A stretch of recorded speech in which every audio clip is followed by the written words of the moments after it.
Inilah menjadi doa dan harapan kami. Segala puji dan syukur bagi nama-Mu. Engkau baik bagi kami. Ini adalah ibadah kami yang perdana tahun 2024. Kami memilih mencari Engkau. Kami sadar kalau bukan Tuhan yang menyertai dan menolong kami, kami bisa melewati 2023. Tahun 2024. Tahun Allah yang hebat dan dahsyat menyertai dan menolong kami. Terima kasih Tuhan. Dalam nama Tuhan Yesus. Haleluya. Amin. Ya, silakan duduk.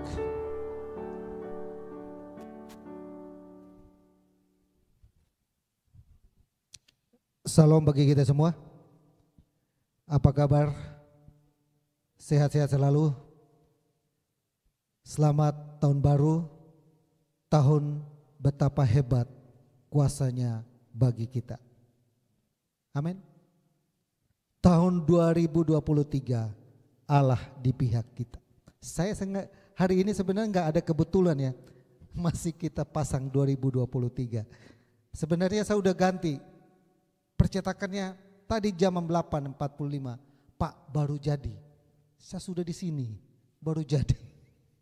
Gak apa-apa, tapi saya mau supaya kita tidak juga bisa melupakan tahun 2023 begitu saja. Kita lihat bagaimana Tuhan ada di pihak kita, membela kita sedemikian rupa, menolong kita sedemikian rupa. Banyak pengalaman yang indah kita ada bersama dengan Tuhan. Banyak perkara yang dahsyat kita boleh alami di tahun 2023. Maka kita ada di tahun 2024. Betapa hebat kuasanya bagi kita yang percaya. Amin. Kalau tahun 2023 Allah di pihak kita. Siapa kita? Indonesia. Aku ingat si Rahel punya. Kita sudah melewati bagaimana Tuhan melakukan banyak hal dalam hidupan kita. Betapa hebat lagi di 2024. Amin. Amin ya. Jadi tahun 2024 tahun apa saudara? Betapa hebat kuasanya bagi kita. Semuanya itu bagi kita. Dia di pihak kita. Kuasanya hebat buat siapa? Kita. Bilang kiri kananmu, semuanya itu buat kita. Amin ya, buat kamu. Ya. Dia datang ke dalam dunia, buat siapa? Buat kita. Dia rela mati di atas kayu salib, buat siapa? Buat kita. Dia bangkit dari kematian, buat siapa? Buat kita. Dia naik ke surga, duduk di sebelah kanan, menyediakan tempat buat siapa? Buat kita. Semua itu bicara tentang siapa? Kita. Siapa kita? Indonesia. Iya, siapa kita? Dan saya pernah menguraikan itu di 2023. Kita tahu tentang siapa kita. Kita adalah manusia yang berdosa, kita adalah manusia yang penuh dengan kelemahan, kita adalah manusia yang penuh dengan persoalan kehidupan, kita yang manusia yang penuh dengan berbagai kesulitan yang ada, tapi tetap Dia mau datang menolong kita. Amin ya. Nah, mana nih Erik? Oh, oke, kita ayatnya nih. Kita harus punya ayat. Saya selalu pakai ayat supaya Bapak Ibu 1 tahun kita hafal 1 ayat. Kalau hidup kita 50 tahun berarti 50 ayat yang nyangkut. Ya dong, ya kan? Tahun 2023 ada yang hafal ayatnya? Sudah lupa? Waduh. Masih ada nih. Sebab itu apakah yang dikatakan kita tentang semuanya itu? Jika Allah di pihak kita, siapa lawan kita? Ya kan? Saya hafal, karena 1 tahun saya khotbah itu. Sekarang saya mau ajak kita hafal, gak usah panjang-panjang. Efesus pasal 1 ayat ke-19. Dan betapa hebat kuasanya bagi kita yang percaya sesuai dengan kekuatan kuasanya. Amin. Rasul Paulus mengungkapkan ini kepada jemaat yang ada di Efesus. Mengingatkan mereka tentang betapa hebatnya kuasa yang menyertai mereka. betapa hebatnya Allah yang mereka percaya, betapa dahsyatnya kuasa yang menyertai orang percaya. Amin. Amin ya. Nah, saudara yang saya kasih dalam Tuhan Yesus, saya mengajak kita untuk belajar pendahuluan di dalam betapa hebat dan kuasanya. Jadi ini saya udah dimulai di Januari 2024, nanti kita tutup di Desember 2024. Semuanya itu tentang betapa hebat kuasa. Jadi nanti Natal tema kita sudah tahu ya Adel ya. Tema Natal 1 tahun kita sudah siap itu. Ya kan? Jadi kita udah pikirin jadi tim kreatif bagaimana cara bikin acaranya seperti apa. Nanti kita retret juga tentang retret betapa hebat kuasanya. Nanti dipikirin juga. Semuanya itu saya pokoknya tahun ini mengajak kita sama-sama menggemakan tema ini. Tahun 2024 betapa hebat kuasanya bagi kita. Saya ulangi terus sampai kita hafal. Amin. Saya sadar tentang hal ini. Saya sadar tentang apa yang Rasul Paulus katakan. Alkitab bilang kejadian kita juga dahsyat. Amin. Kita ada hari ini di tempat ini karena Tuhan itu hebat buat kita. Jadi yang ada di GBI Double C Latu Menten. Oh, Latu Menten udah hilang. Yang ada di GBI Double C adalah jemaat yang memiliki yang namanya betapa hebat kuasanya bagi kita. Efesus pasal 1 ayat 19. Oke, berikut. Nah, saudara yang saya kasih di hari ini saya bahas sampai di 2 ini saja. Yang pertama saya apa itu hebat, dan yang kedua adalah kita selama 12 bulan kita belajar tentang 12 kehebatan kuasanya. Amin. Jadi 1 bulan kita belajar tentang 1 topik yaitu Tuhan itu hebat. Amin. Iya. Bayangkan Bapak Ibu ya.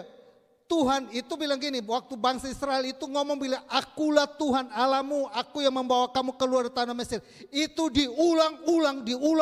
Akulah Allah Abraham, akulah Allah Ishak, akulah Allah Yakub. Itu diulang-ulang. Amin ya. Kenapa diulang-ulang? Saya sama istri sama kita mesbah keluarga kita baca di satu Raja-Raja. Tadi malam 16 ya. Kenapa diulang-ulang? Kenapa diulang-ulang? Tuhan itu hebat. Bangsa Israel menyaksikan sendiri dengan matanya sendiri. Musa itu membelah laut. Pakai apa saudara? Pakai tongkat. Lihat dengan matanya sendiri. Tetap habis selesai masuk ke Kanaan, mereka melupakan Tuhan. Apalagi kita, jemaat Double C, yang bilang begini, saya nggak rasa tuh mujizat itu kayak apa. Saya nggak merasa tuh membelah laut, saya injak laut tetap saya tenggelam. Saya nggak merasa tuh masalah itu kayaknya biasa-biasa aja. Nggak ada perubahan apa-apa. Tidak ada yang hebat dalam kehidupan saya. Tidak ada yang dasar dalam kehidupan saya. Tidak ada sesuatu yang biasa-biasa saja, normal-normal saja. Saya mau kasih tahu kepada kita, nafas hidupmu itu pekerjaan Tuhan yang hebat. Amin. Bisa enggak kita hidup tanpa nafas? Ya kan? Bisa enggak? Mayat itu saudara, lihat mayat itu, dia bisa jadi mayat karena enggak ada nafasnya. Ya, enggak ada nafas. Nafas hidup kita.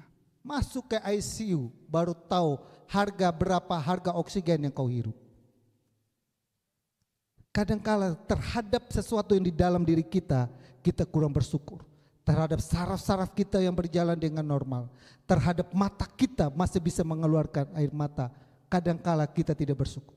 Ada satu bapak, untuk mau menangis dia nggak bisa nangis. Dia pergi ke Singapura berobat supaya dia bisa punya air mata. Hari ini Tuhan izinkan masalah.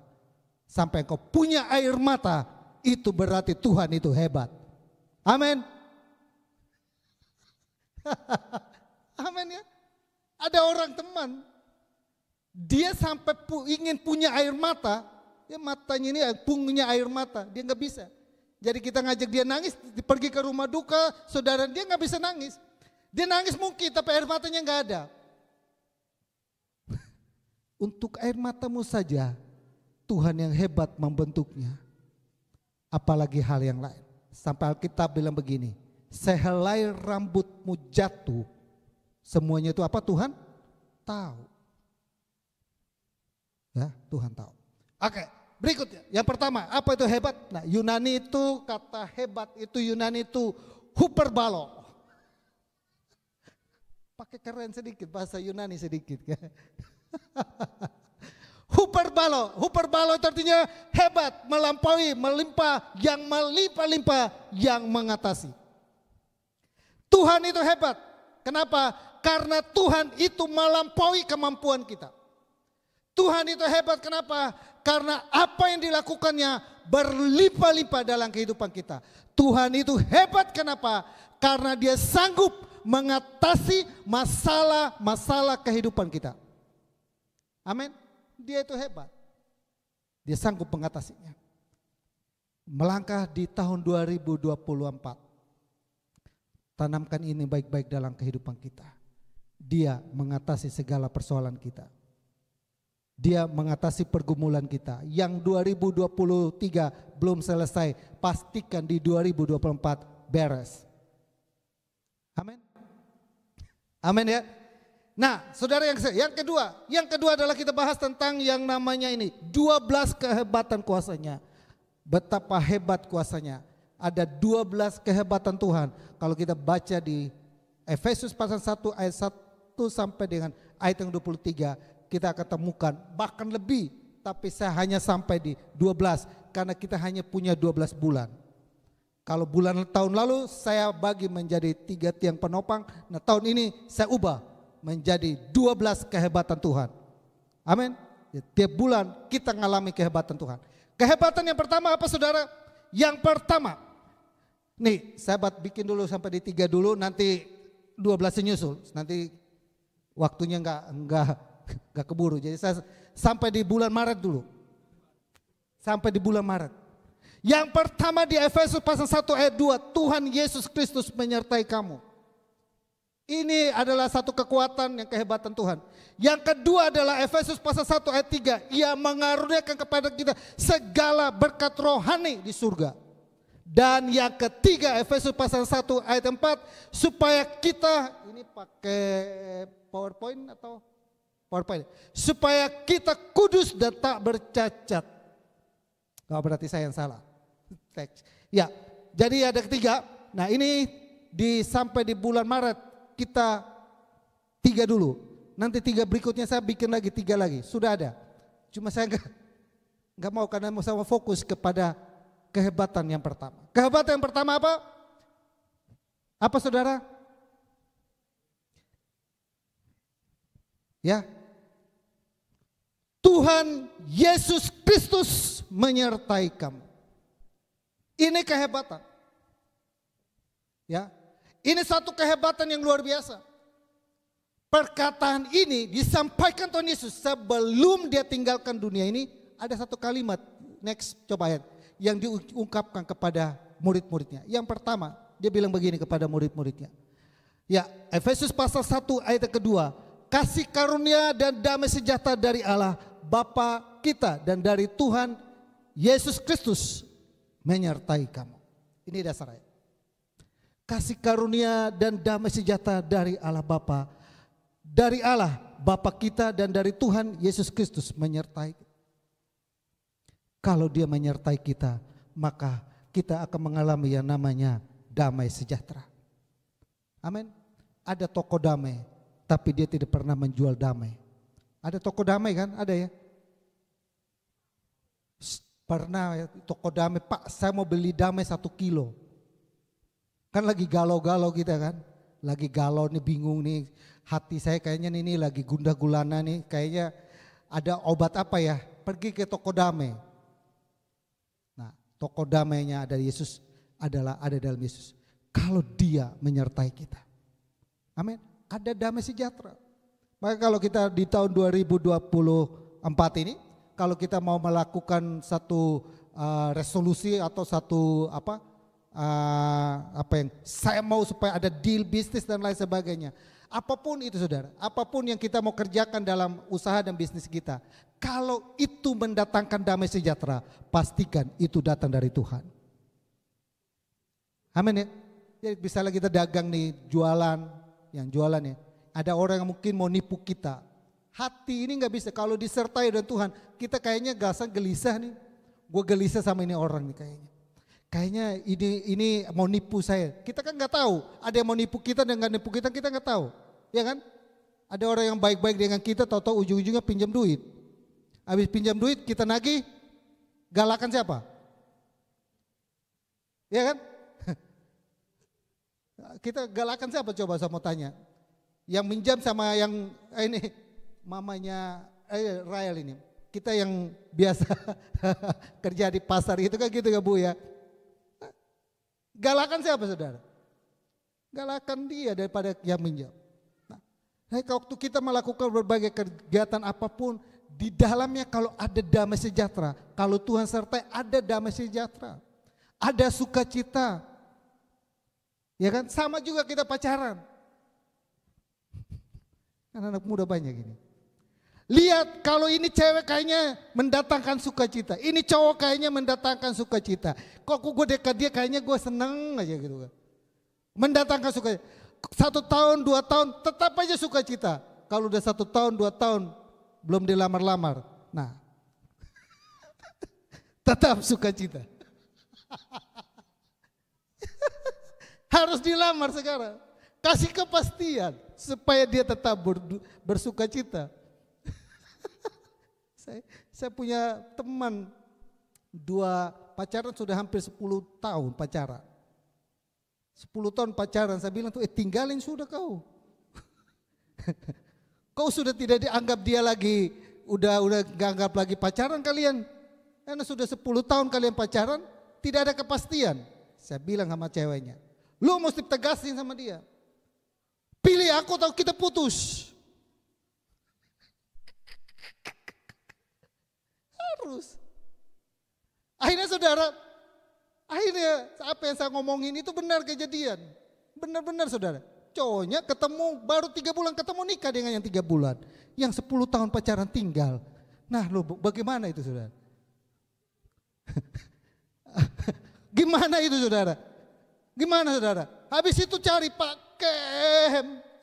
Aduh kurang ajar itu, semua saya sudah kasih gini, sekarang saya ditinggal. Lah dari dulu kan saya sudah bilang, sudah 10 tahun, tinggalin sudah, cari yang lain. Ada yang begini tapi karena saya terlalu cinta sama dia, jadi saya sudah 10 tahun pacaran kau tidak dinikahin, baru 3 bulan ketemu dia nikah.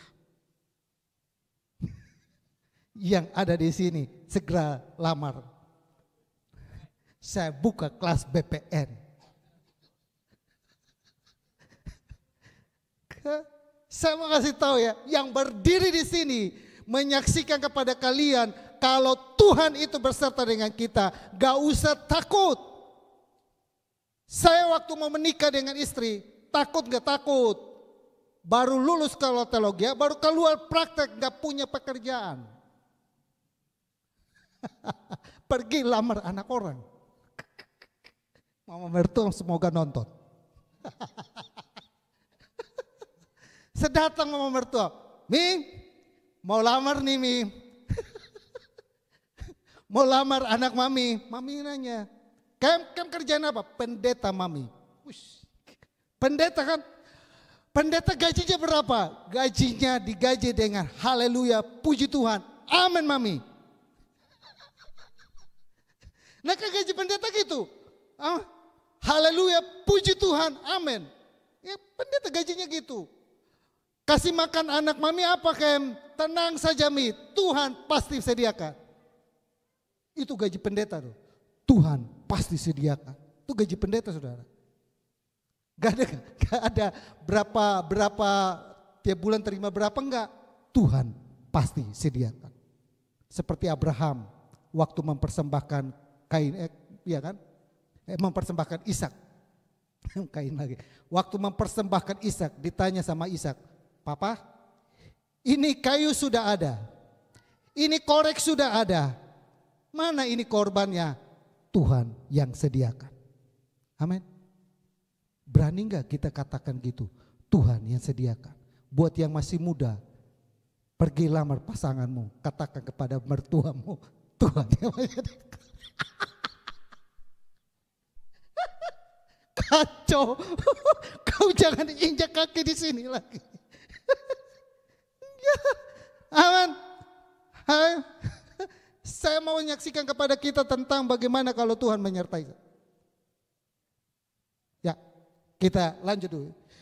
Matius pasal ke-28 ayat yang ke-18.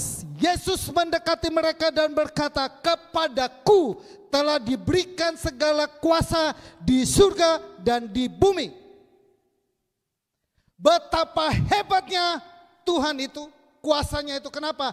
Karena segala kuasa yang ada di surga dan segala kuasa yang ada di bumi sini yang kita tinggal ini, itu telah diberikan kepada Yesus dan itu ada di dalam Yesus. Kuncinya ada di dalam Yesus. Dan barang siapa percaya kepada Yesus, dia terima kuasa di surga dan dia juga terima kuasa di bumi ini. Amin. Dan kuasa itulah yang ditegaskan lagi di ayat yang ke-19 berkata demikian. Karena itu pergilah, jadikanlah semua bangsa muridku dan baptislah mereka dalam nama Bapa dan Anak dan Roh Kudus. Dan ayat yang ke-20 berkata demikian. Dan ajarlah mereka melakukan segala sesuatu yang aku perintahkan kepadamu. Dan ketahuilah aku menyertai kamu senantiasa sampai kepada akhir zaman. Amin. Tahun baru khotbahnya harus semangat. Iya, karena masih suara baru. Jadi masih teriak kencang-kencang sedikit. Ketahuilah aku menyertai kamu sampai kepada akhir zaman. Ayat ini selalu saya pegang dalam pelayanan saya. Dalam kemanapun kami pergi, saya pegang ayat ini. Orang tua kami mendidik kami, ketahuilah Tuhan menyertai kamu sampai kepada akhir zaman. Kalau Dia beserta dengan kita, segala sesuatu pasti jadi mungkin. Kenapa? Karena segala kuasa yang ada di surga, segala kuasa yang ada di bumi, mau kuasa apa di bumi ini kita? Yang hidup sekarang ini kuasa apa? Kuasa kekayaan, kuasa kehormatan, kuasa apa lagi?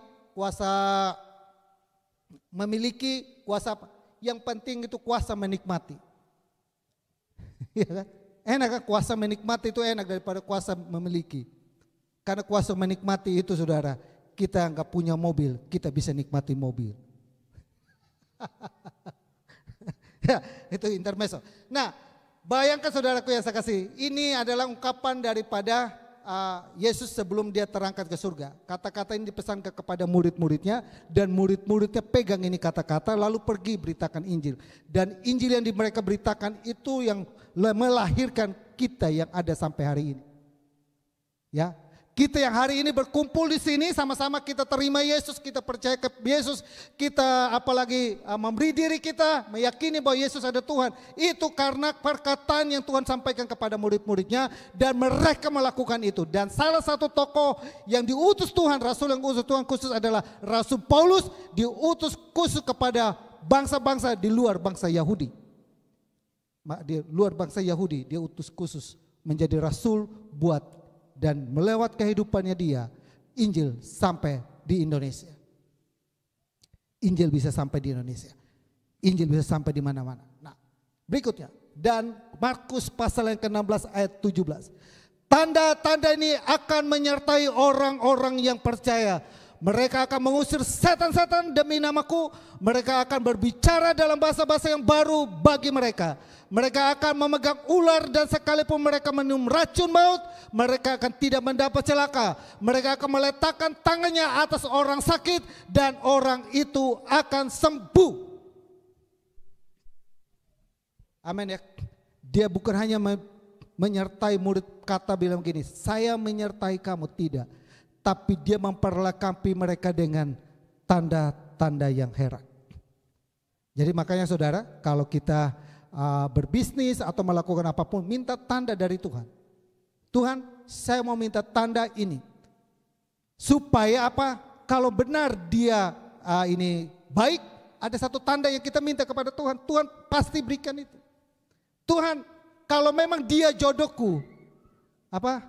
Dekatkan dia dengan saya. Kalau dia bukan jodohku, jauhkan yang di sana dan dekatkan dia.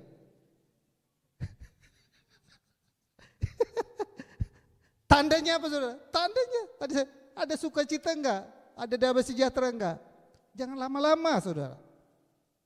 Yoel ya. Ya indah ya. Jangan apa-apa. Kadang-kadang kita pikir gini ya saya kasih tahu kepada kalian anak-anak muda ya, yang muda banyak ya. Kadang kita berpikir gini, dulu juga saya kayak kalian mikirnya. Waduh, saya belum punya rumah, nanti kalau saya nikah nanti tinggal di mana? Saya tabungan nggak ada, duitnya dari mana? Saya menikah saya lamar dia, saya nggak punya duit. Ada sekitar bukan nggak punya, ada ya sekitar 2 atau 2 juta atau 3 juta. Nekat. Jangan niru ya, jangan ditiru. Karena ini iman Abraham. Iman Abraham. Iman Abraham, Tuhan yang menyediakan. Saya pergi lamar, setelah saya lamar habis menikah bingung saudara. Kenapa catering belum bayar? Utang kokohnya, dia catering belum bayar. Kokoh utang dulu ya. Ya utang dulu utang. Kokoh kalau lihat ya. Utang dulu, saya utang. Sampai di Kalimantan bingung juga, kita nggak punya pelayanan, pergi doa. Doa di Ungaran, tujuannya doa begini, Tuhan kami mau kemana? Sudah menikah, sekarang saya sudah menikah, kami mau kemana? Jadi saya berdoa, mau tujuannya ke Ungaran itu di satu bukit, nama Bukit Doa, kita mau doa di sana. Sampai di Semarang, Om Hendik Masengi, daripada lu doa di Ungaran, lu doa di sini saja. Besok lu berangkat sudah ke Kalimantan, ada penggembalaan di Kalimantan. Wih, doa saya dijawab, amin. Saya bilang kita berangkat. Kemas barang-barang, kita berangkat ke Kalimantan. Saya nggak tahu Kalimantan, belum pernah pergi Kalimantan. Pergi, sampai di Kalimantan, bukan ditaruh di tempat pikir bayangan-bayangannya saya itu. Wih, Kalimantan kan kota apa? Bisnis, kota pabrik, kota itu kan. Wah, bayangannya nanti di sana banyak orang pengusaha-pengusaha sawit apa segala. Tahu-taunya saudara, ditaruh ke pelosok namanya Kecamatan Maro. Itu benar-benar Maro saudara. Maro habis, kemarau habis, nggak ada air. Lalu masuk ke pedalaman namanya SP4, air durian, banyak durian kita. Jadi orang Kalimantan itu punya istilah, Om mau minum air apa? Mau minum air hidup apa air mati? Saya tahu dari situ saudara. Yang saya tahu air hidup Yesus adalah air kehidupan. Wah kalau saya pilih, ini kan pendeta dong ngomong bilang ini, saya pilih air hidup. Saya bingung juga, ada air hidup dan ada air mati. Bapak Ibu nambahkan apa? Apa air hidup dan air mati? Saya juga bingung. Kok ada ya? Kita ada air panas, kalau di Jakarta ada air panas, ada air apa? Putih. Ada teh, ada kopi, ada sirup, ada ini di sana nggak ada itu. Saudara. Mau minum apa? Air mati, apa air hidup? Waduh, kalau saya pilih air hidup kan sesuai Alkitab. Yesus adalah air hidup. Kan pakai ayat boleh. Lalu saya bingung juga, saya nanya. Apa bedanya air hidup sama air mati? Kalau air hidup, saya tinggal ambil dari kali, kasih minum Om. Itu air hidup. Kalau air mati, saya masakin dulu Om, nanti dia mati.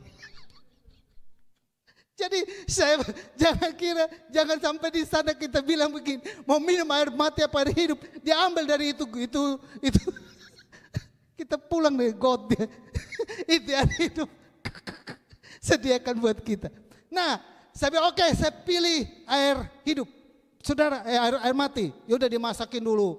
Ambil dari situ dia masakin, habis itu dikasih hidangin, makan dengan durian. Ibu, saya minum air mati, makan durian. Orang Kalimantan, kalau orang Jawa makanan paling enak bilang apa? Ini sini ada orang Jawa. Ini indah. Siapa? Tiara. Enak paling enak bilang apa? Enak tenan. Ya kan? Kalau orang Kalimantan ngomong enak tenan itu bilang apa? Om, ini nyaman di jiwa. Wow, nyaman di jiwa. Sampai minum gitu tuh, makan air durian tuh kayaknya nyaman di jiwa. Semua itu kan jiwanya nyaman banget gitu. Saya masuk di sana. Dia 2 bulan kabur. 2 bulan ya, kabur. Bagaimana enggak kabur saudara? Begitu kita bangun Kobra bilang, Shalom Pak Pendeta. Di bawahnya kan rumah panggung. Di atasnya kan kita tinggal. Di bawah mereka tinggal. Bangunkan kita di situ, Shalom. Tapi saya mau kasih tahu kepada kita semua, Tuhan kalau beserta dengan kita, segala sesuatu pasti mungkin terjadi dalam kehidupan kita. Dia sertai kita dengan tanda-tanda. Saya kasih tahu ya, saya pelayanan di Jawa, saya nggak bisa bahasa Jawa, tapi saya bisa nginjilin mbah-mbah. Si Tiara kalau orang Jawa tahu ya, mbah-mbah naik ke gunung yang bisa ngomongnya botonenten, apalagi botonenten, apalagi sami mawon, ya gitu kan, nggak kasar, punya bahasa Jawa yang halus. Satu saat saya khotbah, mbah-mbah iki bujunya wes entek. Wah, di situ mereka ketawain saya semua. Bujunya wes entek, dipanganin opo om. Ya kan, entek kan dimakan. Makanya ini mbah-mbah ini kan janda kan, ngomong kan gitu, mau ngomong bilang mbah-mbah ini kan janda kan. Mau ngomong gitu kan susah, mbah-mbah ini iki bujunya wes entek, dipanganin opo. Tapi saudara, saya bisa buka gereja di Jawa. Tuhan sertai saya bisa khotbah dalam bahasa Jawa. Saya bisa khotbah juga dalam bahasa Kalimantan. Saya minta tanda kepada Tuhan. Tuhan, saya ada di suku Dayak, saya nggak bisa bahasa Dayak. Saya harus ngomong kepada mereka tentang siapa Tuhan. Saya harus berbicara kepada mereka siapa Yesus, perkenalkan. Saya nggak bisa bahasa Dayak. Sedangkan bahasa mereka bukan bahasa Indonesia. Bahasa Inggris apalagi. Bisanya bahasa Melayu. Saya nggak bisa bahasa Melayu, Tuhan tolong saya. Saya doa Tuhan bisa kasih saya bisa khotbah dalam bahasa Dayak. Sekarang Bapak Ibu nanya, saya masih bisa bahasa Dayak enggak? Saya lupa. Saya masih bisa enggak ngomong bahasa Jawa halus enggak? Saya lupa. Karena itu adalah karunia yang Tuhan berikan kepada kita. Kalau kita masih gunakan, Tuhan akan memperlengkapi itu tajam lagi, lebih lagi. Amin. Tanda-tanda Tuhan sertai kita. Mengusir setan-setan. Saya kesaksian ulang lagi ini. Saya masuk ke Kalimantan, saya ketemu dengan 5 panglima. Berat nggak? Berat. Panglima burung. Saya nggak tahu kalau mereka itu bilang panglima burung. Saya ngusir mereka. Setan mereka, bukan mereka. Saya usir setannya. Saya naik di atas pohon, ketemu yang antingnya Bu Aling, tahu ini kayaknya. Yang sini kupingnya oma-oma, kupingnya udah turun sampai di sini lubang. Kayaknya suku kita di Baduy kayaknya ada ya. Ada di sini lalu antingnya gede gini. Pasang ini di sini kan. Saya nginjili mereka tuh terima Tuhan. Tadinya mereka mau panahin saya doa sungguh-sungguh dia panah begini. Saya doa sungguh-sungguh dia panah lagi. Panah dalam roh begitu. Selesai saya amin. Dia berlutut, Pak Pendeta, tadi saya panah Pak Pendeta, namun ilmu Bapak lebih kuat dari saya. Saya nginjilin dia tapi dia nggak terima Tuhan, saya doa buat dia. Akhirnya mereka ilmunya rontok. Saya baptis. Di Kecamatan Maro itu saya bilang Bapak Ibu, airnya itu kayak kubangan kubangan babi. Saya baptis di situ. Tadi kau panah-panahin saya, sekarang giliran saya baptis kau. Gantian. Kau yang masuk ke lumpurnya, aku kan enggak. Aku cuma berdiri, aku masukin kau di lumpurnya. Tadi kan kau panah-panahin saya, sekarang gantian kita. Tuhan sertai kita dengan tanda-tanda. Datang di gereja begini saudara, ibadah begini. 5-5-nya datang. Saya nggak tahu kenapa tiba-tiba itu 5-5 datang saudara. Ini kan kita gereja Pantai Kosta itu, dia yang WL, dia yang khotbah, dia yang main musik, dia yang jalankan kolekte. Itu pendeta GPDI. Saya alami itu saudara. Kalau di sini kan kita ada Bobby, ada Tio, kita udah semua udah siap semua kan. Saya di sana sendiri saudara. Saya pegang gitar di depan, saya nyanyi sebagai WL. Datang mereka ibadah, nyanyi. Tahu saudara, lima-limanya manifestasi. Kacau nggak saudara? Ini kan badan kurus begini, ini tinggi besar begini saudara. Jenggot begini saudara. Badan kekar semua. Lima-limanya manifestasi.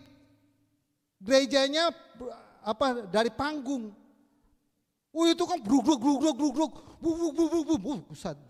Gue ngintip aja, gue penyembahan gue ngintip aja. Jangan sampai Tuhan, kalau dia ngamuk sendiri, mereka 5 bisa giniin saya, habis saya. Saya juga jaga-jaga kan, setakutnya kan dia manifestasi, tiba-tiba dia datang tampukin kita.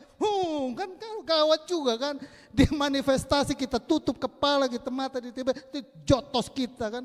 Ayo kita berdoa dan berjaga-jaga, berdoa dan buka mata sambil lihat. Saya 5 ya saudara, saya pujian penyembahan kan. Bapak Ibu udah pernah lihat belum kalau orang manifestasi? Mau saya buat di sini? Itu kayak gitu saudara. 5-5-nya mereka bergoncang-goncang saudara. Lah kan saya bingung. Pegang gitar sendiri, saya nyanyi makin keras, makin goncang dia. Saya dekatin pelan-pelan. Tuhan bilang tanda-tanda ini menyertai orang percaya. Mengusir setan dalam. Setan-setan yang ada di 5 orang ini. Yang mengikat mereka keluar dalam nama Yesus. Keluar. Buah. Puji Tuhan. Untung mereka nggak ngamuk. Kau usir kami mau hajar kau kan. Keluar. Tuhan sertai kita. Amin. Tanda-tanda ini menyertai orang. Racun maut. Ini ayat yang hati-hati ya. Hati-hati Bapak Ibu. Ayat ini jangan Bapak Ibu. Tanda-tanda ini menyertai orang percaya. Saya pulang ambil racun maut sianida. Menyertai saya minum baygon, saya minum. Tanda-tanda orang percaya. Tuhan hebat. Pak Pendeta Kem bilang di gereja, tahun ini ada tahun Allah yang hebat. Saya minum baygon, saya selamat.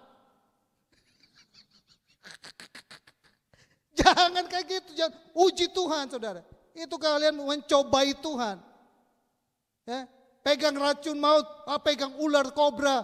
Kan lihat di mana itu kan, ini gereja saya bilang Tuhan hebat, saya pegang ular kobra. Digigit kau, matilah kau. Jangan menguji Tuhan ya. Hati-hati juga saudara, jangan iman konyol saudara. Jangan iman apalagi ya, nekat.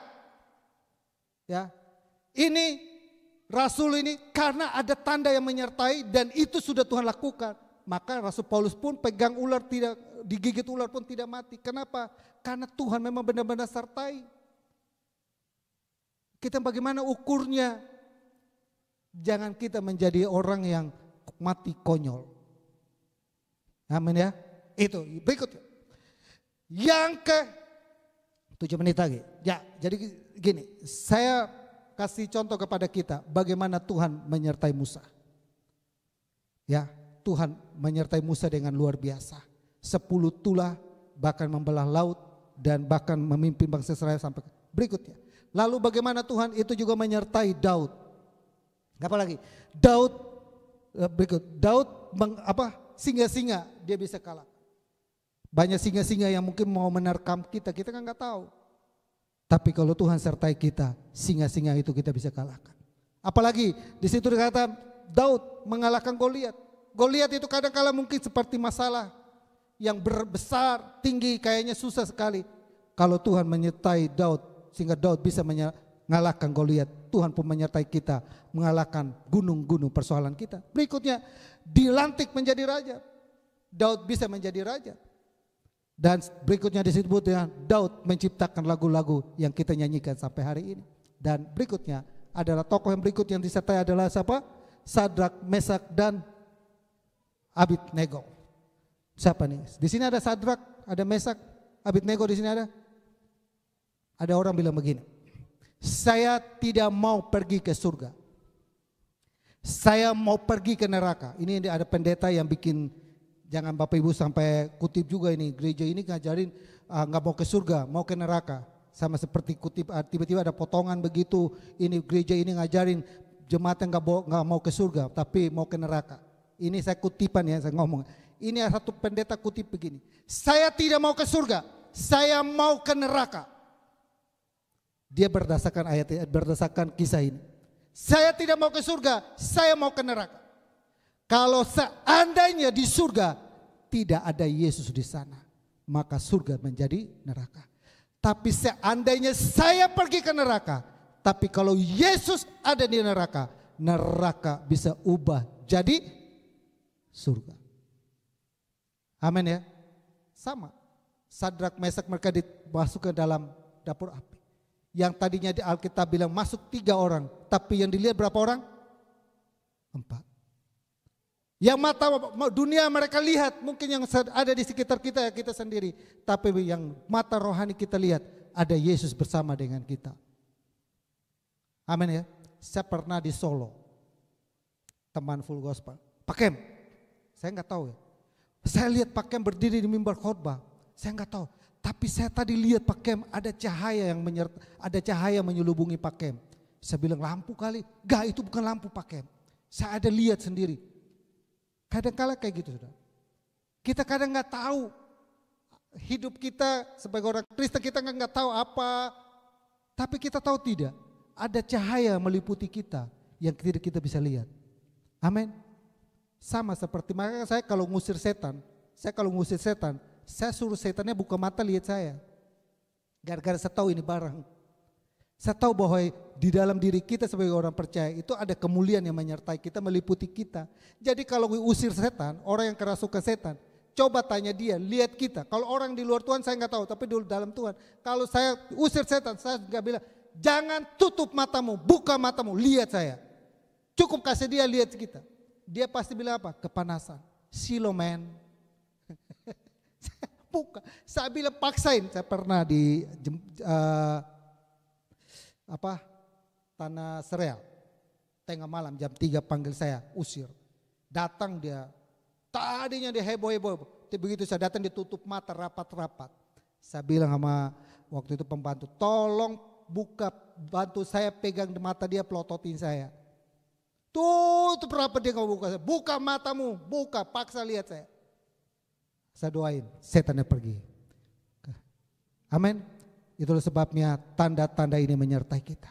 Betapa hebat kuasanya bagi kita yang percaya kepada Tuhan. Amin. Saya simpulkan.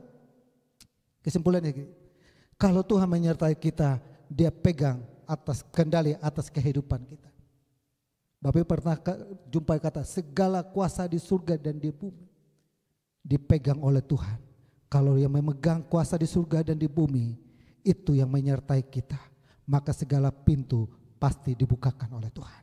Yang kedua, dia tidak pernah berhenti untuk menolong kita, senantiasa. Dia tetap siang dan malam senantiasa menyertai kita. Mungkin kita berhenti mengikuti dia, tapi dia tidak pernah berhenti mengikuti kita. Dia tidak pernah berhenti menolong kita, dia tidak pernah berhenti membela kita. Yang ketiga, ada bukti nyata atau mujizat itu nyata.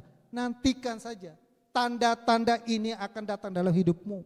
Engkau menantikan satu tanda supaya Tuhan itu memulihkan saya, Tuhan itu menyembuhkan saya. Nantikan saja, pasti tanda itu jadi. Karena Alkitab ini, tanda-tanda ini menyertai orang percaya. Itulah yang Tuhan mau di tahun 2024. Kita belajar di bulan Januari betapa hebat kuasanya bagi kita karena dia menyertai kita. Amin. Tuhan Yesus memberkati kita semua.